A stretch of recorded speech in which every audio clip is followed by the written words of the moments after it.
Great. Thanks everybody for joining us tonight. This is I think very exciting presentation that we're getting from Jane about her recent trip to Cornwall. Jane was one of three grantees for the first ever CHS travel grant to help support some of our members going to Cornwall and exploring their Cornish heritage.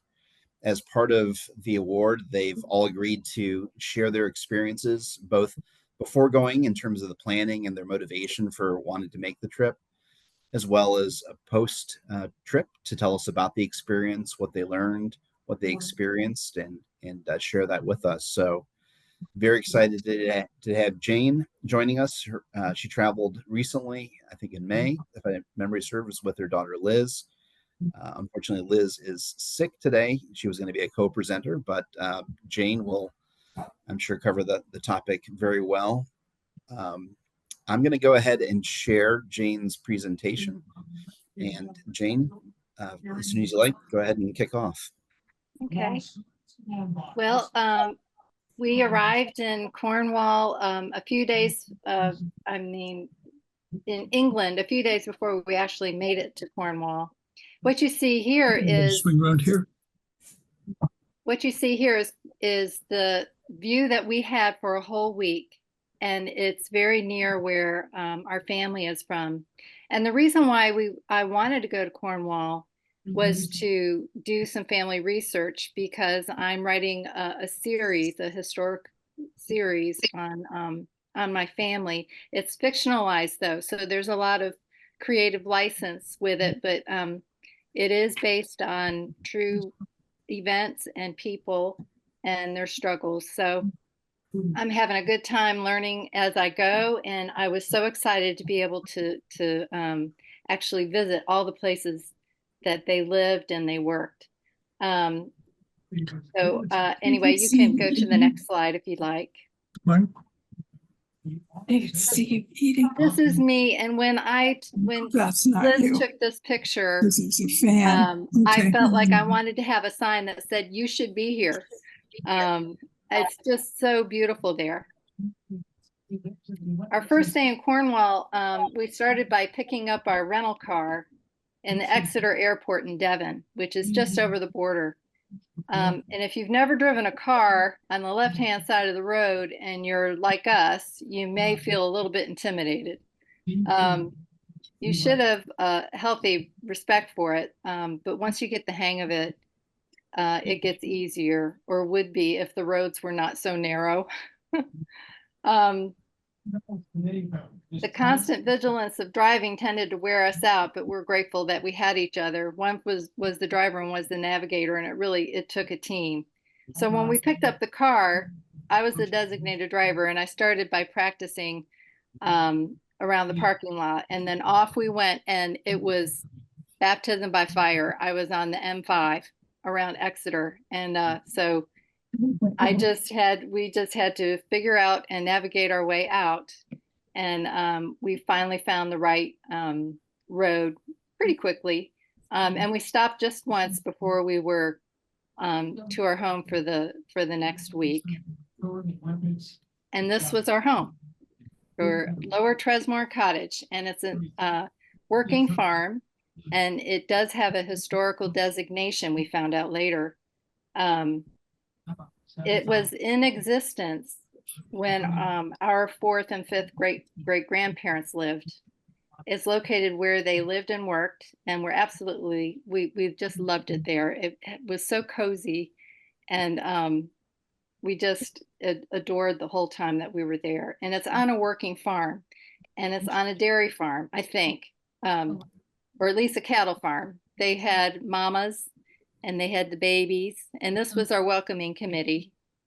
So they had there's this little bird that was inside the cottage that we didn't know what it was. We walked in and we thought we heard somebody upstairs, and there was this little bird knocking around, and we were able to let it out, but it was very persistent the whole time we stayed.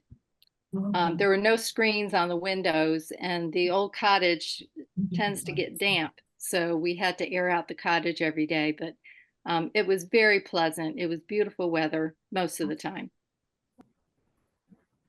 So one more thing about the cottage is you can see along that field, if you look to the right, I know you can't see it, but the ocean is right there, and there's an actual trailhead on the property. So if we ever go back, we're going to bring our hiking boots.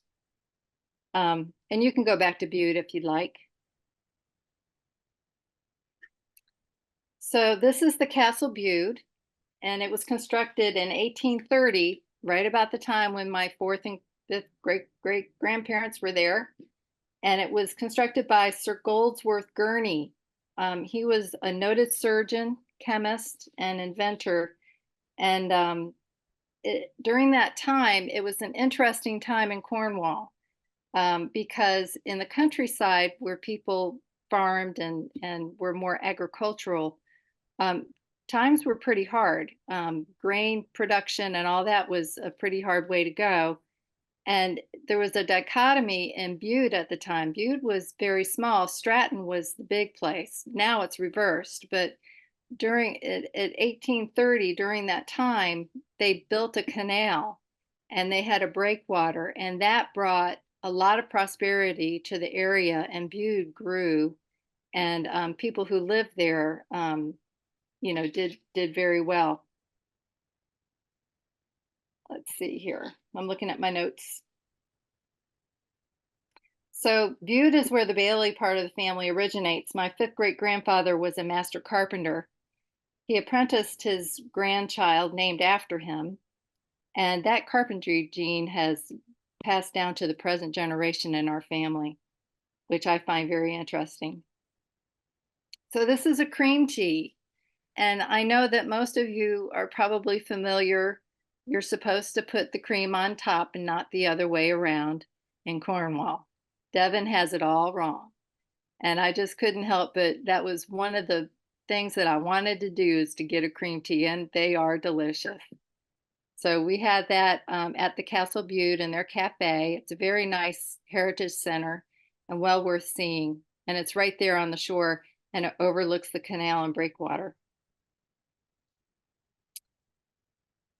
So let's see, which slide is this? Oh, speaking of cream, you must have ice cream, even 50-degree weather. And while you're on the coast, fish and chips are a great choice. There was plenty of food. Spencer Thorne is one of the famous bookstores, as in quotes, around that area. So we just had to make sure that we went into Spencer Thorne's and we bought a few things. So that's downtown Old Butte there. And it is pronounced Bude, not Bude, like I was saying. So here's the boardwalk. It was a cold and rainy day that day. We went back another day and it was nice and sunny. But we thought the boardwalk was interesting because of the bathhouses. And we noticed that the weather, the drizzle and the cold didn't stop people from going out. In fact, you'll see some more slides um, where the kids are in their wetsuits and they're out there swimming. So they're not deterred. So this is the breakwater, and I tried to get it all in one frame, but it's impossible. It's long and narrow, and it was a real it was very important for that canal because they needed hobblers. What they did was, the breakwater is man-made, obviously. It literally breaks the water to keep the waves from hitting the outlet of the canal. In the day, it was instrumental in helping Butte prosper while the countryside was facing hard economic times. The Butte Canal was built to supply the farmers with sand for fertilizer. It went inland for some miles. The farmers would export their grain, and this brought ships into the canal, which was no small feat. People called hobblers were needed to guide the ships in and out of the narrow inlet into and out of the canal safely. Cornwall is known for the shipwrecks along the rocky coast. There were plenty of them.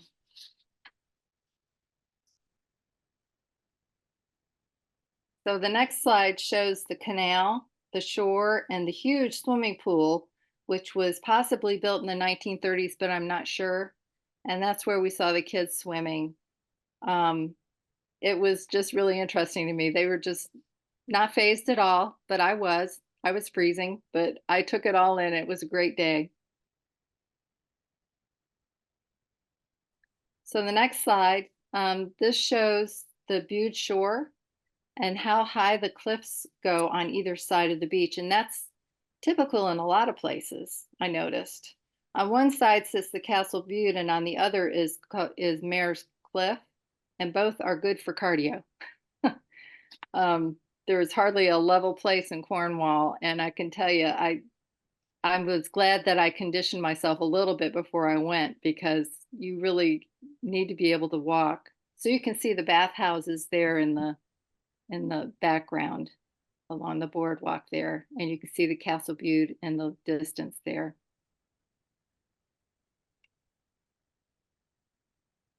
So while we were in Bude, we had the opportunity to meet with Audrey and Philippa. They were two historians in the area from the Old Cornwall Society, and they were lovely. We were very surprised that they were so willing to meet with strangers from America.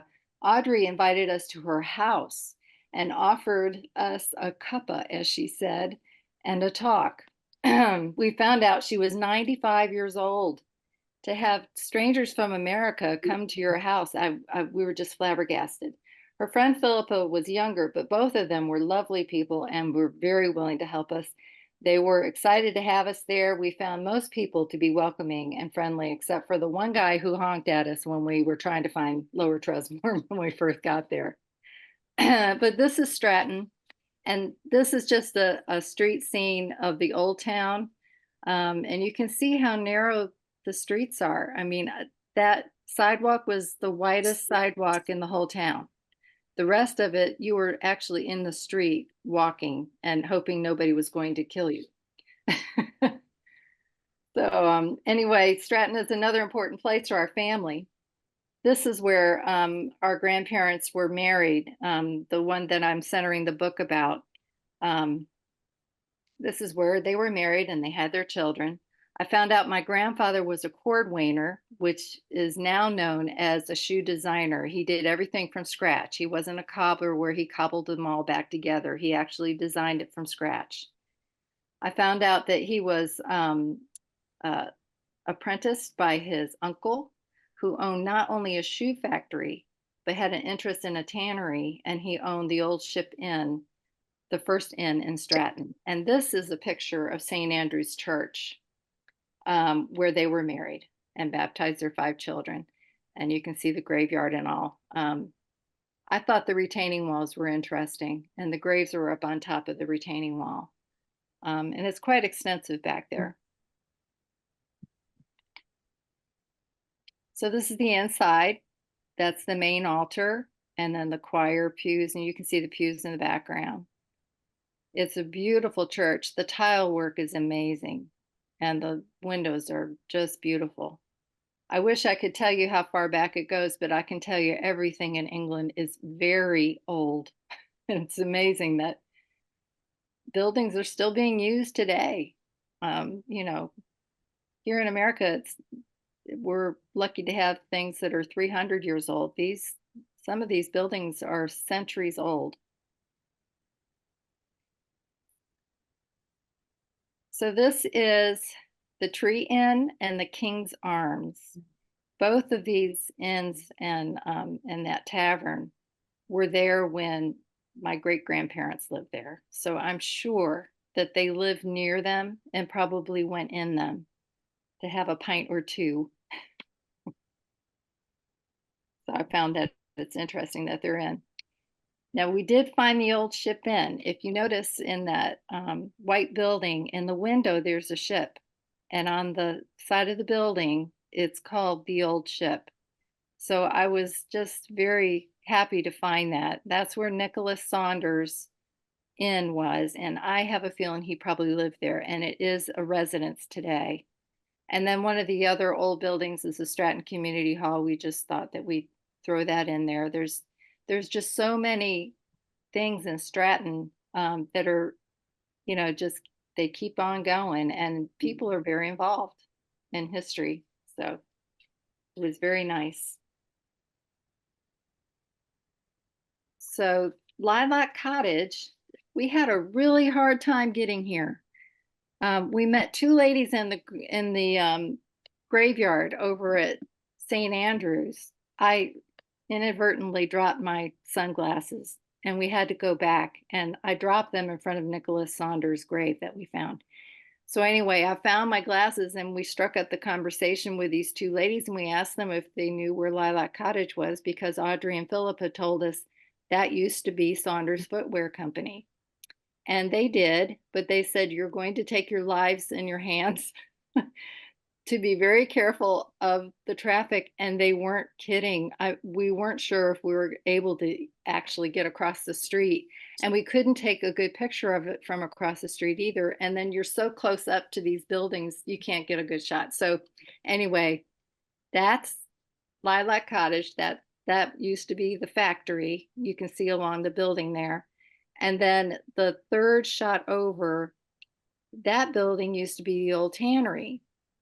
And you'll see in the next shot, or the next slide, there's water there. And that's the River Strat.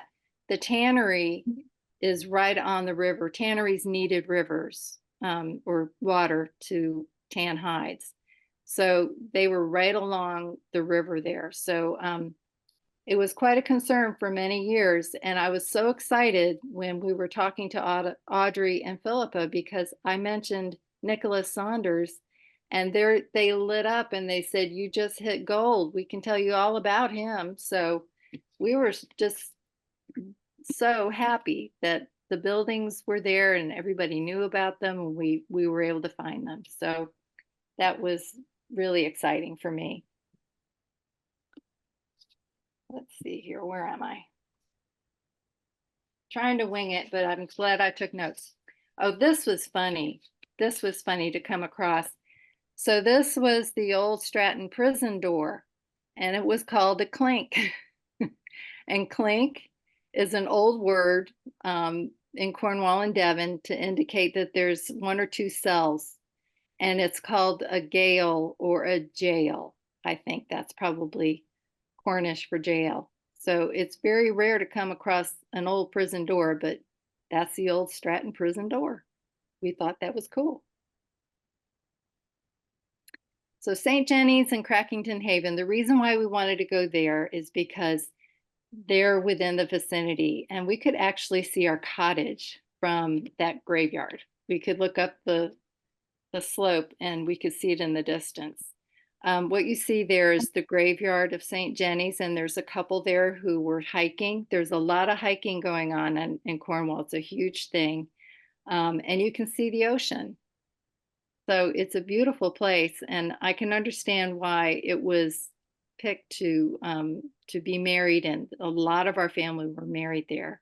I did see some familiar names there, but I didn't find any family members that I knew of yet. There's always research to be done. So anyway, that was really neat to be there. So this is the inside of St. Jenny's Church. It's a whole lot prettier on the inside than it is on the outside. It's really grown up on the outside, but somebody is keeping the inside up just beautifully. You can see the main altar and the ceiling. A lot of the churches, or most of the churches that we were in, are very similar design. But this one is there's just something so cute about it. I don't know how to explain it compared to, it's smaller, I guess, compared to St. Andrews. But it's very well kept on the inside, and it was just a pleasure to go in and see it. So this is the entry door. We were so excited to find it. You can tell we were just like, this was our first find on our trip, actually. And it was so cute the way that they had this entryway. It's covered. You can see in one of the photos that it's like a covered entry. And inside there's benches there. There's stone benches. And they had little fresh flower bouquets and information about St. Jenny's. And It was just so well done. And it was, all the churches were open. We were just so happy because here we lock them up so people don't get in, but these were wide open. Of course, they had cameras on you, so they knew who you were. But, it was just so nice to have access. So we didn't have to worry about being there on time or whatever. But you can see how grown up things are. Here in the States, we tend to mow a lot and weed a lot and mulch a lot. Not so much in England, but it's beautiful.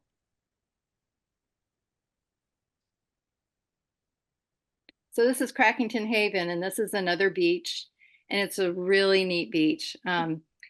Like I mentioned before, there's a lot of hiking, and you can hike from Lower Tresmorne, where we stayed at the cottage. It takes about an hour to get down to Crackington Haven. And you can't see it very well, unfortunately, but there are people that are actually hiking up there. And it's really hard, to explain the scale, but that is a massive cliff. And there's switchback trails for people to come on down into Crackington Haven. So we really enjoyed that beach. And I just know that my great grandparents were there, and the family would go and, maybe picnic there or whatever, just like people are hanging out, eating and enjoying the beach. It's a really interesting beach. It has black rock on it. I've never seen black rock quite like this with the white striations. We were just mesmerized by it. It's just so unusual. And we did see one building in view that was built from rock very close, very similar to this, and it was a Methodist church. And that didn't look like a very old church either. So I'm just kind of curious about where they were quarrying this rock. Maybe all of Cornwall is made of this rock, but I've never seen a beach quite like this.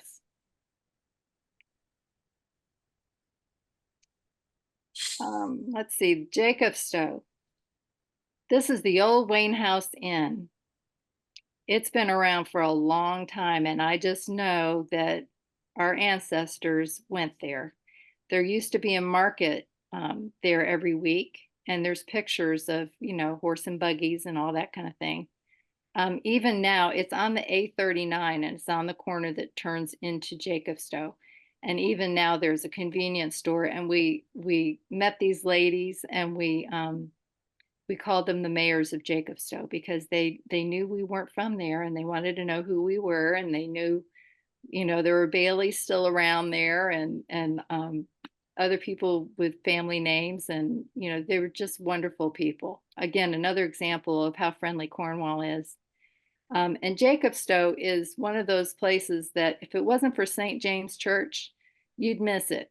I mean, the road is kind of like a crescent road that comes off of A39 and then just comes back around to A39 again, about a mile long. There was somebody on a bike, and we saw her turn, and we almost took that turn. And then as soon as we got to Old Wayne House Corner, there she was. So that's how big Jacobstow is. So this is St. James Church. And unfortunately, it's kind of sad looking. You can't tell by the photos, but you can just tell these churches, the congregations aren't as big as they used to be. And, things are going downhill. There was a wasp nest inside, and it was just really kind of sad to see, but it's still, serviceable. People do go there for church services. And this was the only graveyard where somebody actually mowed a path for us to walk. So I was kind of impressed with that. But it's a cute little, it's not even a town, it's just a place with a church and with the old Wayne House Inn now. But I think in the day, there were a whole lot more people that lived there, farmed there. And it was, a little bit bigger place maybe. So this is where the Bellamy and the Hicks family are from in our family. Let's see here if I'm missing anything. So we had to say goodbye to Tresmorne, and I think I'm homesick for it. It was just so stinking cute. It really was. I mean, it had this wonderful little stove, and it got cold, enough, and they gave you enough wood to burn a fire every night. You can see the bathroom window that looks out at the scene that you saw, and there's no screen, and you can see where you can just keep it open enough to let it air out and where the bird could possibly get in. But it was so well done, and the people that run it there are just lovely. They have a bigger place that is actually a B&B that's a bigger version of this cottage, a much bigger version. And she runs it as a B&B, and then he runs the cattle, and it's quite a concern. And we were just so lucky to find it. So then we went to Port Isaac. And we had to go for lunch there because, you know, that's where Doc Martin is filmed on PBS. People know about that. So of course we had to do something touristy. So we went to Port Isaac for lunch, and we had the best time. You can tell, can't you, that I was pretty happy to be there. We were people watching, and then the one on the bottom right, that's Mrs. Tishel's pharmacy, only it's actually a gift shop. So I couldn't help it. I had to go in there, and I found some nice little trinkets there, brought them home. So that was fun, and everybody is very nice there too. Liz found that's Liz in the picture, overlooking. She found a view of some kayakers, and they're actually in a distance away, and I just zoomed in on them. But see that beautiful water? It's just aquamarine and crystal clear. It's just beautiful. And you can see how narrow those streets are, and cars still go down those streets. I mean, it's pretty amazing. But anyway, that's the inlet to Port Isaac. Here's the beach, and we sat there for a little bit. And I know it's kind of hard to see, but the way this goes is if you have a boat, you can anchor on the shore and just let the tide go out, and your boat just sits there. And they have these long, heavy chains that you can anchor to.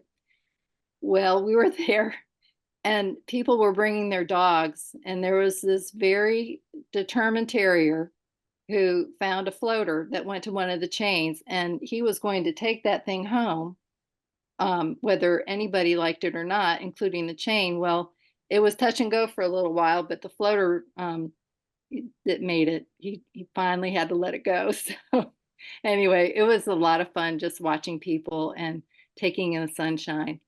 On the upper right, there's a low building to the right. You almost can't even tell it's a building. There's a white truck in front of it. That's the old fishery, and it is still in business today. Still is a fishery. And of course, there's some boats going in and out, and every place that we've been, except for Crackington Haven, has some kind of breakwater that they've built to, harbor everybody. But it was a beautiful day. Okay, then on to St. Ives the same day. So now when we went to Port Isaac, we weren't expecting all those hills in Port Isaac. I mean, oh my goodness, we had to rest on the way back up. Okay. Well, if we thought Port Isaac was hilly, St. Ives has got it. I see somebody nodding. Somebody's been there. I mean, St. Ives is beautiful, but if you're up on what I called the rim, if you're staying up there, you gotta go down, and what goes down gotta come back up somehow. So eat hearty, you'll burn the calories. We had a wonderful week in St. Ives. As you can see, it's beautiful there. Can you tell we're happy to be there? I mean, the cruffins, you see the cruffins right there on the second shelf? Oh my goodness. Got to get one if you go to St. Ives. Really good. And again, narrow streets, but cars still go down. So the Barbara Hepworth Sculpture Garden. You know, I knew Barbara Hepworth's name. I don't know if anybody else has heard of her or it rings a bell, but she actually has an installation that is huge in front of the United Nations in New York. And I mean, she was off my radar. So I'm so glad that we went. Liz is very much into the arts, and she knew about her. This is the house that she used to live in and she used to work in. Her studio is still there. You can still see some of the things that she actually used. She had a sleeping porch that's separate from the house that was lovely. Um, but the museum is in the inside of the house, and they do a wonderful job mapping out her career and her life. And you can see how beautiful the garden is. And it was full of people and students. Students were there and they were sketching the pieces. And it really, I'm not really into modern art, but this was done so beautifully. And with the natural light, the way it was coming off the objects, you really wanted to stop and you wanted to spend some time there. And that's what we did. We actually had a really good conversation with a few ladies and we had a good time. So this is the highest point in St. Ives. It's the Chapel of St. Nicholas. And it was used as a chapel for the sailors. And then at one time, the Department of Defense had it because it is the highest point, and they used it during World War II to look for submarines and ships and all that sort of thing. And there's still a Coast Guard station just down the hill. You can see the grassy hill where the Coast Guard station is. They are pretty wonderful about having lifeboat volunteers in Port Isaac and everywhere. It's amazing. These are volunteers that run the show most of the time.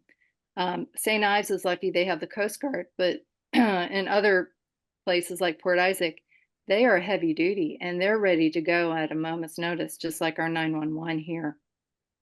So it was pretty impressive. So after all that hiking, we just had to go get a beer and and just revive ourselves, on the beach. It was just a hard day. What can I say?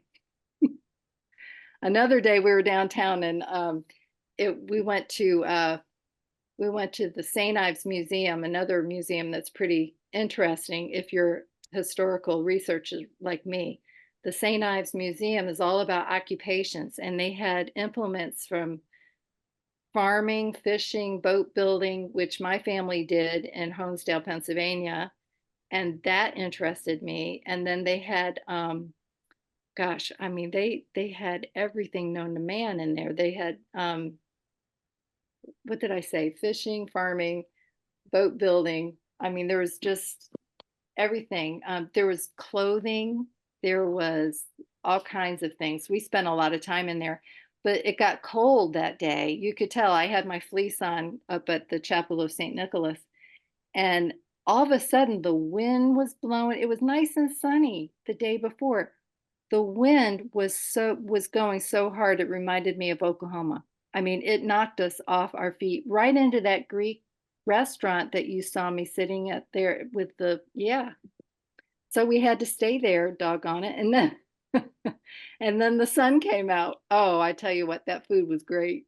But anyway, the sun came out and it was like another day. It was just really weird. I thought South Carolina's weather changed fast, but it sure did change on a dime in St. Ives that day. So anyway, on to the next slide. I'm sorry. So Penzance and St. Michael's Mount. So this was our last day in Cornwall.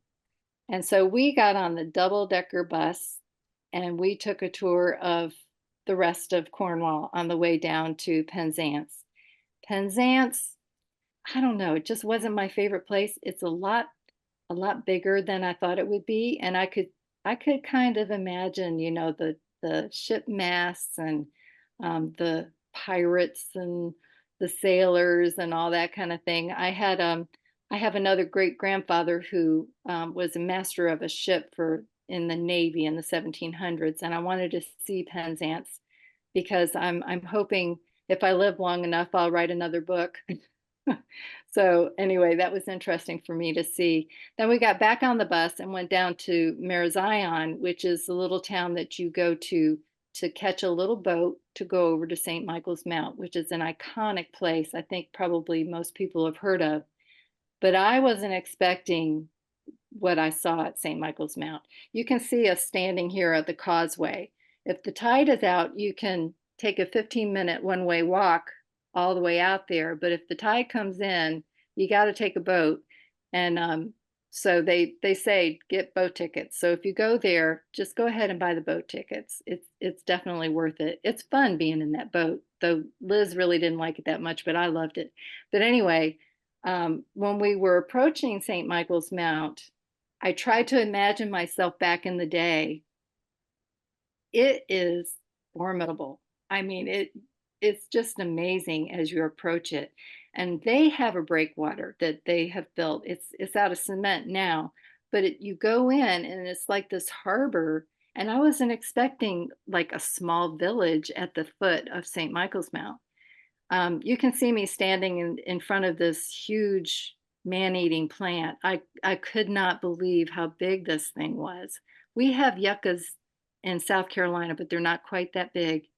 And this on the other side of me is the garden. That garden is like 90 degrees up.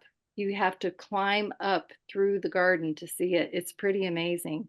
You can see how far you can see from St. Michael's Mount. And from what I understand, the family still lives in part of the castle. It was quite something getting up to the castle, let me tell you. There's no nice steps. There's a pathway part way, but once you get up close to the castle, you're scrambling up rocks and you're trying to find footholds. And I don't do well with heights, and it's a good thing Liz was there to take good care of me because I wasn't sure if I was going to make it. And then once I got up there, it was beautiful. You can see the interior.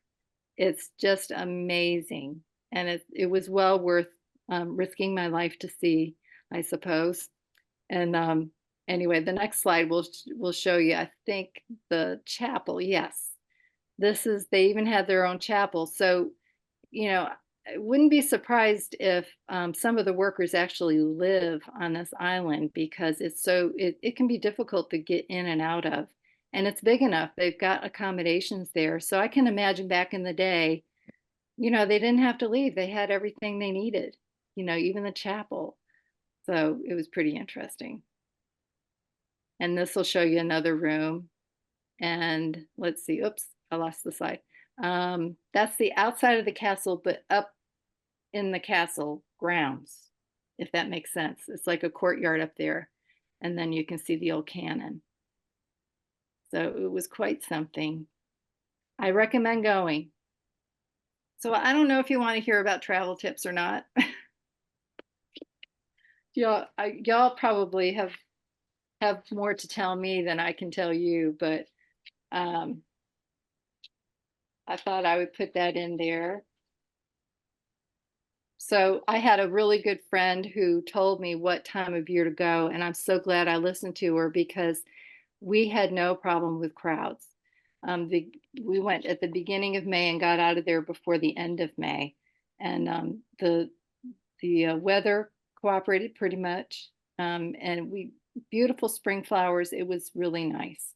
The 8:30 wasn't open yet, so I can understand why people are excited about the new 8:30 because queuing up to all those roundabouts like every mile, it just gets backed up and it's very confusing.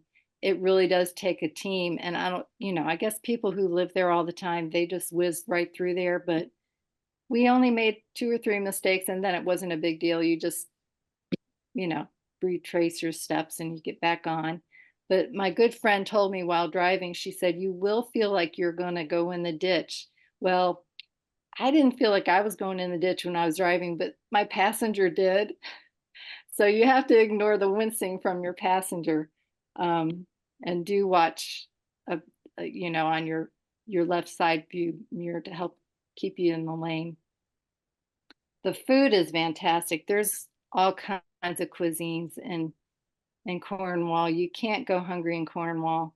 And the one place that we stopped on the way to Tresmorne was called Strawberry Fields, and it was a farmer market run by the family, and it had a restaurant and it had a market. And so we got fresh beef.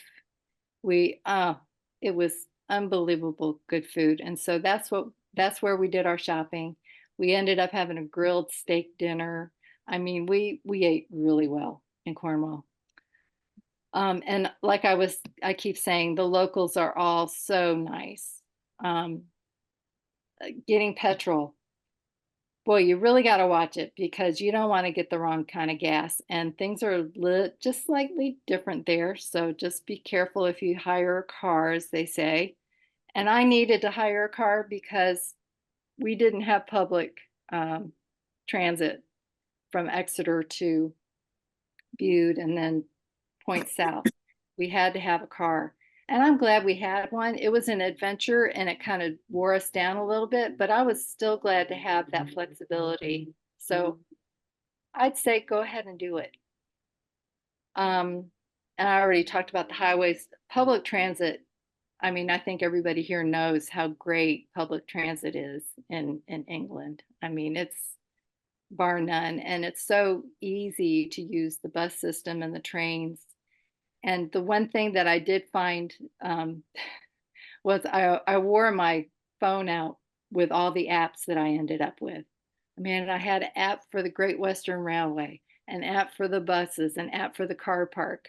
You know, there's an app to go hiking. So, you know, there's apps for everything. Let's see if I can add anything else. Does anybody have any questions?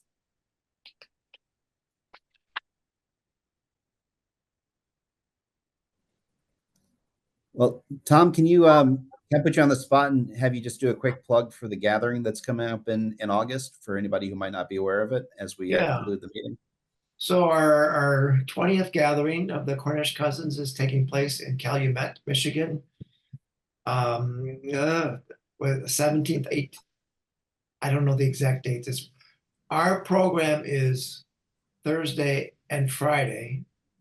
And then on Saturday is Pasty Fest in Calumet. So the program is up to the city for that. But we're looking forward to getting together and